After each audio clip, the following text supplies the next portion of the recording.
We just had a visit from our state representatives on the Legislative Bonding Committee. We're on the Southeast tour where they're looking at sites for proposed funding for projects around the state. It's important for us to see these things, to be able to it helps us to vet them. Well, we'll certainly give it due consideration, and you've got some things to show us. What we're looking for is a facility to train first responders, and the need is really region-wide.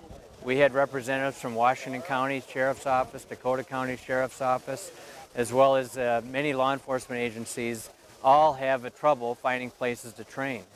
A facility like this allows us to do it all in one place. We're hoping for funding, half state funding. We're asking just over $9 million, and that would fund about half of the project. The remaining half would be funded through memberships of other law enforcement agencies, and we have a strong need. We've had many agencies that have expressed an interest in being a part of this facility. Well, I think this particular facility that we're proposing to have built is really more for, it's not even just for Cottage Grove, it's for the entire East Metro. And what I like about this plan is it really is a center that is designed for our officers to train in just the areas that the state has identified.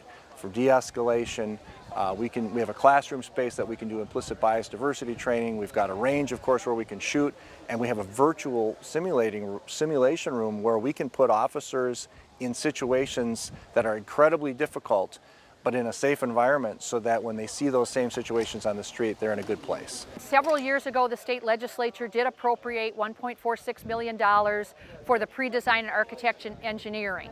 So the next step is to get bonding dollars in the state bonding bill, and it is a bonding year, for the actual construction.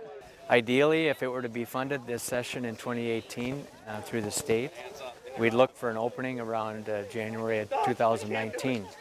But it's a long road ahead. There's a lot of work to be done. And just having this happen today with the bonding committee coming here and expressing interest and be able to showcase a site and the dedication and commitment through the area law enforcement and fire departments and EMS really makes a strong statement.